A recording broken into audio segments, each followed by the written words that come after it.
start. Lama kama vipi? Habari ya madaktari. Ni lazima. ID? Yes. ID. ID number. Check here. Normal temperature should be above 36. Yeah. Should be a Kala wala sango. Ayo lo wala. Kaya na bibigyan lo sa data lang. Nagawa. Hello, ID. Yeah. What was this? Kaya para unajua the government expected the system. Lakini sisi mwanzo tuko tunapeana. Hello.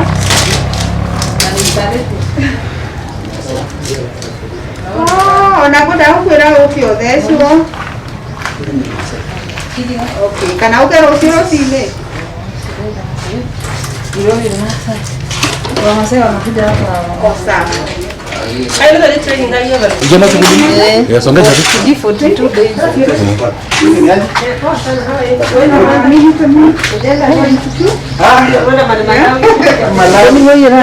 Eh, ito. Kawaida. Tulingo. Azuri. Sawa.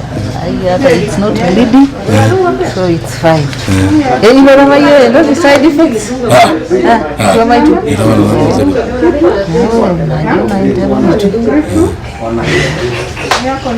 Niko sawa. Hapa ile siku nilifunga nikaenda. Namba yako? Kirudi. Kuja. Alafu sasa sahizi yako ni ile ya minister first. Nikutumie namba yako ya second dose. Hii champai Ni malaria?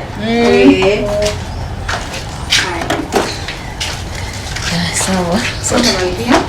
Tunaona huyo alifunga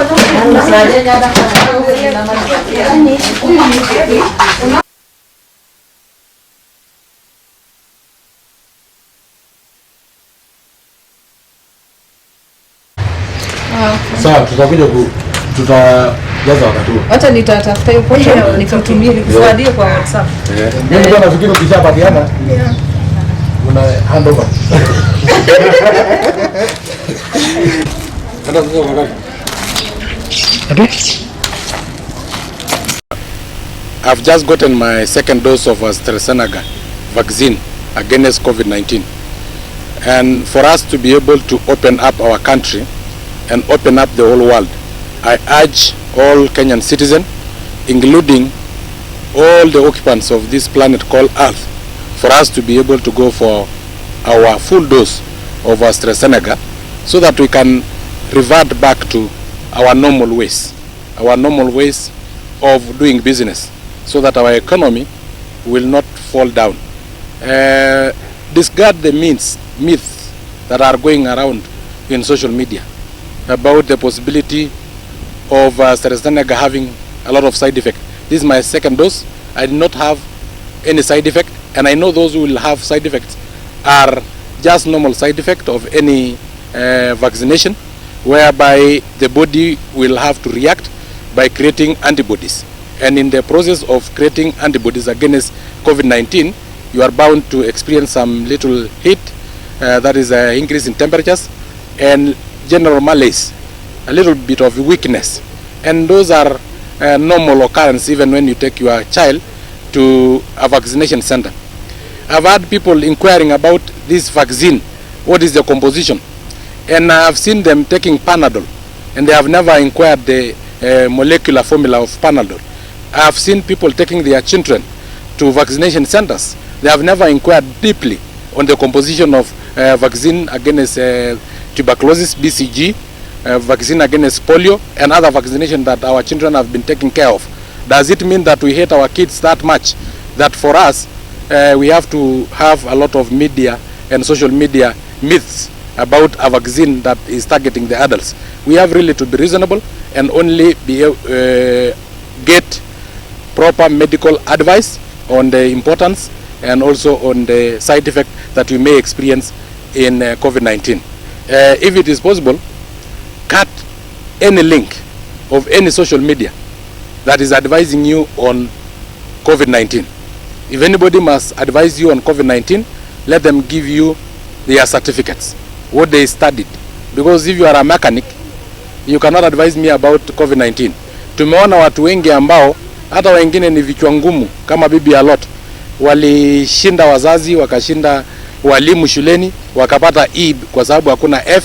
Hati hao siku hizi ndio wanatumia social media ku advise people on medical importance and effects of COVID-19. So I urge all our citizens and urge the whole world, let us go for vaccination for the sake of us going back to our normal. This new normal have affected businesses, have affected our families, even relationship, because if you are in America and you are married to a Kenyan who is in Kenya, then you have to probably undergo a lot of tests for you to be able to come back to your family, which is a bit tedious.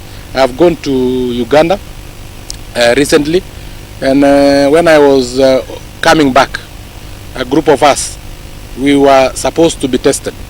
And if you are found positive, you will remain there for another 14 days. You can imagine how much you have missed your family. You can imagine how much probably your business need you or your workstation need you if you are kept again for another 14 days. I know of colleagues who are kept in Uganda for extra days because of testing positive in COVID-19. So I urge the whole world, for us to go back to the new normal, we need to go for vaccination. I also urge the government that let us put our priorities right. For us to have a better economy, for us to be able to have our citizens running their daily businesses without hindrances, for us not to have another curfew and another lockdown where we lose more citizens through police brutality rather than COVID-19. We need to do all that is humanly possible to vaccinate at least 50% of our population. Even if it means stopping this reggae, stopping BBI, and diverting all the money, resources, and also our manpower towards vaccination of our citizens against COVID-19. We have to really be able to assist.